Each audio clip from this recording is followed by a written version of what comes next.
Então feche os seus olhos e agora eu quero fazer uma oração por você, mas você também vai decidir entregar a sua vida para Jesus. Então ore com sinceridade. Não precisa orar alto, não precisa ter palavras bonitas, você só precisa abrir o seu coração e colocar a sua fé no único que pode te salvar.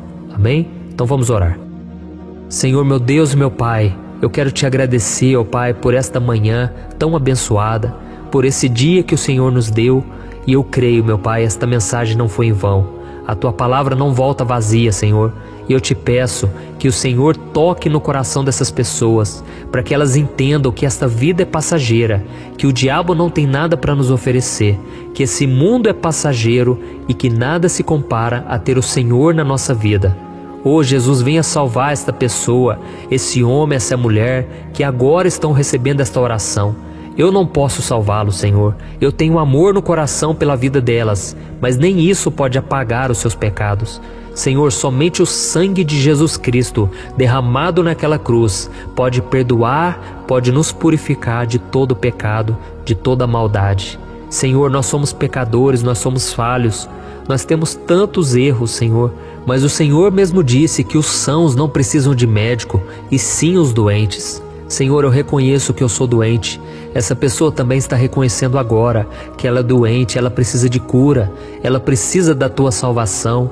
Jesus, perdoa essa pessoa para que ela venha morar no céu, para que ela venha desfrutar da eternidade ao Teu lado, porque nós cremos que o Senhor se colocou em nosso lugar naquela cruz e carregou o peso dos nossos pecados até a morte.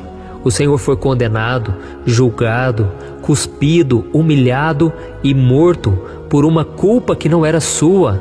Oh, meu Deus, muito obrigado por tudo que o Senhor tem feito. Muito obrigado pelo que o Senhor já fez por nós. E agora nós só precisamos aceitar esse convite de salvação. Hoje nós podemos ter a certeza da salvação, podemos ter acesso ao Senhor, porque não depende de nós. Nós somos falhos, somos pecadores, mas a salvação é pela graça, por meio da fé. Não vem de nós para que ninguém se glorie, para que ninguém ache que é merecedor. Nenhum de nós merece, Senhor. Por isso eu te peço, ó Deus, que nesta manhã o Senhor nos dê sabedoria, nos dê capacitação, nos dê um coração disposto a te obedecer. Oh, meu Deus, que a gente venha ter prazer nas coisas do alto, em viver na Tua presença, Deus, porque não há nada melhor do que estar na Tua presença, sentir o Teu amor, a Tua paz, a Tua alegria. Oh, Senhor, nos dê força para dizer não a tantas coisas que nós temos vontade e dizermos sim para a Tua vontade. Oh, meu Pai, cuida dessa pessoa que está aqui comigo agora. As lutas são tão grandes, as provações, as tentações, as perseguições, mas o Senhor mesmo disse que aquele que não tomar a sua cruz e o seguir não é digno do Senhor. Jesus, queremos te obedecer até o fim.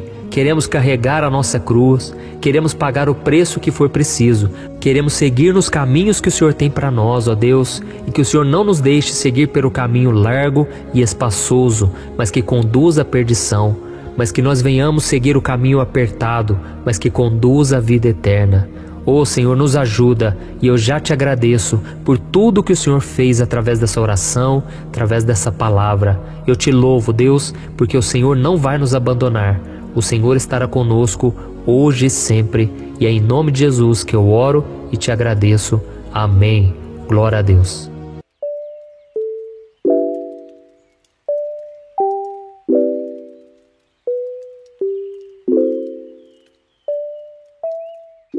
Para nós começarmos o momento de oração dessa manhã, eu quero que você imagine a seguinte cena. Faz de conta que você e o mundo todo estivesse dentro de uma sala de cinema gigante, assistindo a um filme. E o que está passando nesse filme? Todos os pecados que você já cometeu na sua vida. Dá para imaginar isso? Imagine aqueles vícios que você esconde, aqueles pecados escondidos, os seus comportamentos egoístas, suas explosões de raiva, suas intenções impuras, aquilo que você pensa o tempo todo, e você tem vergonha só de imaginar se alguém descobrisse aquilo que está na sua mente. Imagine aquele momento que você sentiu inveja de alguém, que você sentiu o desejo de vingança, enfim, tudo aquilo que você fez sem a aprovação de Deus estaria sendo exibido ali, naquela tela. sendo transmitido para milhões e milhões de pessoas do mundo todo. Como você iria se sentir? Eu iria me sentir péssimo.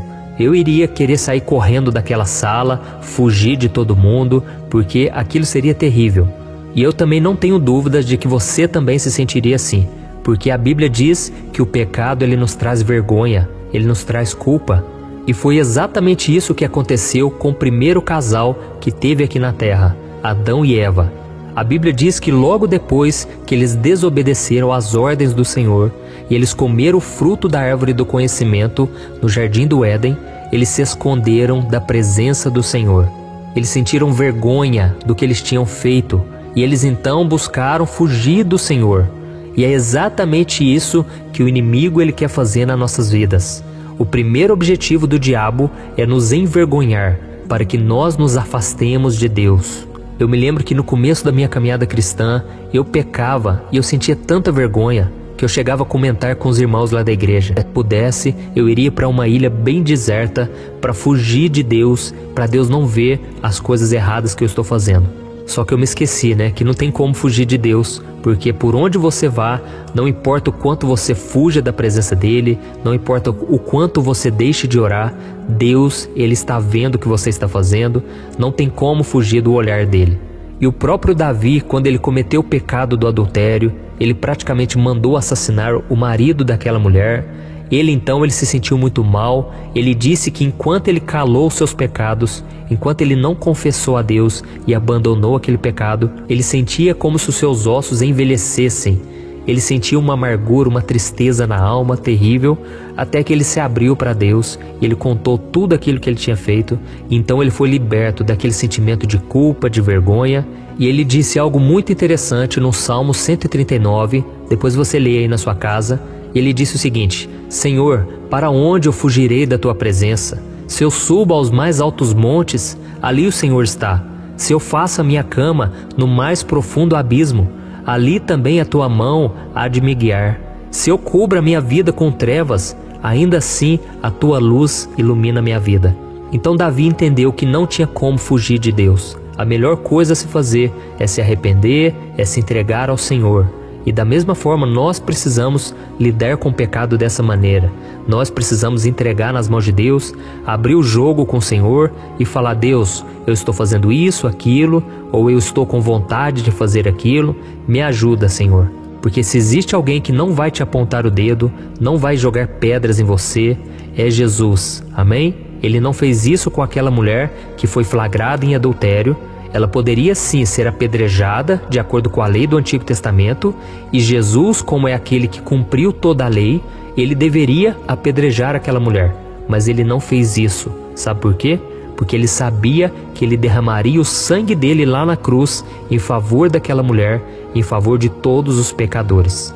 Então, voltando aqui para aquela história, para aquela cena que você imaginou aí na sua cabeça, de todos os seus pecados passarem numa tela de cinema para o mundo inteiro assistir.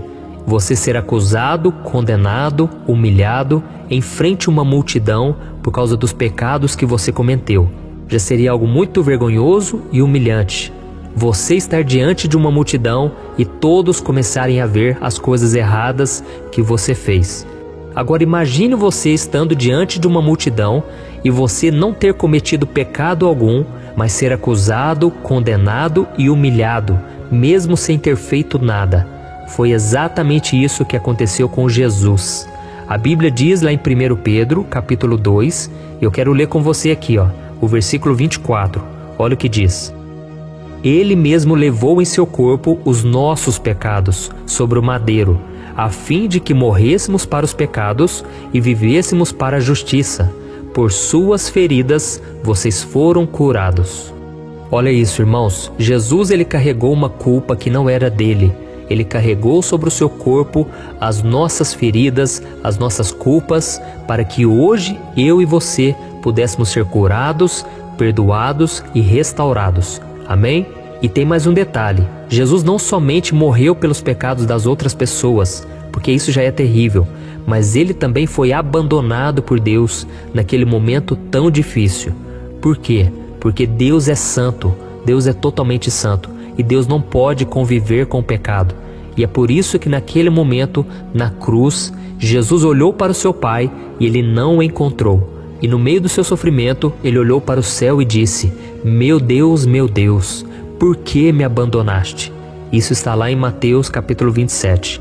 Então naquele momento Jesus estava carregando sobre si todos os nossos pecados, tudo aquilo que nos afasta de Deus. Jesus ele assumiu e por isso ele se afastou de Deus por aquele breve momento. E certa vez Davi ele escreveu no Salmo 37 que ele nunca tinha visto um justo desamparado. E realmente ele tem razão, Deus nunca desampara os seus filhos, nunca desampara aquele que obedece ao Senhor. Mas naquele momento, irmãos, Jesus não era nada justo, porque quando Deus olhou para o seu filho, ele enxergou ali o mentiroso, o trapaceiro, o alcoólatra, o fofoqueiro, o ladrão, o viciado em pornografia, em prostituição, o estuprador, tantas coisas ruins. Deus viu ali em Jesus, porque ele carregou todo o nosso fardo. Amém? Então Jesus fez algo maravilhoso. Jesus se colocou no seu lugar e ele morreu para que você pudesse ser liberto das garras do pecado de uma vez por todas e que você agora pudesse viver em comunhão com Deus. E a Bíblia diz que naquele momento que ele entregou a sua vida, o véu do templo se rasgou ao meio e a partir daquele momento, agora qualquer pessoa pode ter acesso ao Pai. Não somente o sacerdote, mas qualquer pessoa que entrega a sua vida para Jesus é um sacerdote. Jesus é o sumo sacerdote, ele está acima de todos. Mas eu e você agora podemos nos achegar diante de Deus pela fé. Não precisamos de um templo, não precisamos de um lugar físico. Apesar de ser importante você ir na igreja, apesar de ser importante você ter comunhão com os irmãos, para ouvir a palavra, para louvar, saiba que você agora é o templo do Espírito Santo, é aonde Deus habita. E eu vejo que tem muita gente que comenta aqui no YouTube, nas redes sociais, no Instagram, no Facebook, e elas dizem assim: pastor, ora por mim porque eu estou afastado da igreja. Meu irmão, pior do que afastar da igreja é afastar de Deus, porque tem muita gente que está na igreja e não está com Deus. E tem muita gente que talvez por algum motivo não está indo na igreja, mas ela está em comunhão com Deus. Então esse é o mais importante, você estar ligado na videira verdadeira que é Jesus Cristo. Amém? Porque quando você estiver ligado com Ele, você vai dar frutos. Então, talvez tem muita gente que está me ouvindo aí e não tem conseguido viver em santidade, não tem conseguido obedecer a Deus, porque está seguindo Jesus de longe. A pessoa não se entregou completamente a Ele e por isso não está conseguindo dar frutos. Então essa é a mensagem que eu queria te trazer antes de nós fazermos uma oração, que você venha valorizar o que Jesus fez por você. E a melhor forma de fazer isso é você entregar a sua vida completamente ao Senhor. Amém? Jesus ele sofreu terrivelmente ali na cruz e ele clamou: meu Deus, por que me abandonaste? E ele fez isso para que você nunca tenha que gritar essas palavras, para que você nunca mais se sinta desamparado, para que você nunca mais viva longe da presença de Deus. Amém, irmãos? Essa vida é muito passageira e logo nós estaremos diante do Senhor. Mas muitos, por não aceitarem esse convite de salvação, eles serão julgados e condenados. Mas nós, os que cremos em Jesus, quando estivermos diante do Pai, o Pai vai olhar para nós e Ele não vai enxergar os nossos pecados. Ele vai enxergar aquilo que o Filho dele fez em nosso favor. Porque a Bíblia diz que Jesus é o nosso advogado fiel. E quando nós estivermos ali diante do julgamento, nós não entraremos em condenação, mas nós passaremos da morte para a vida, porque Deus vai ver em nós o sacrifício que Jesus fez pela nossa vida. Glória a Deus. Irmãos, que amor é esse? É um amor que não dá para mensurar. É esse amor que mudou a minha vida. O fato de Jesus não me condenar, mas Ele me oferecer a salvação, me oferecer o perdão e Ele apagar o meu passado. É isso que me fez querer Jesus na minha vida e foi isso que me fez entregar completamente a Ele. E eu não tenho dúvida que Ele vai fazer a mesma coisa na sua vida se você orar com sinceridade e se você pedir perdão pelos seus pecados e decidir caminhar com Ele. Amém?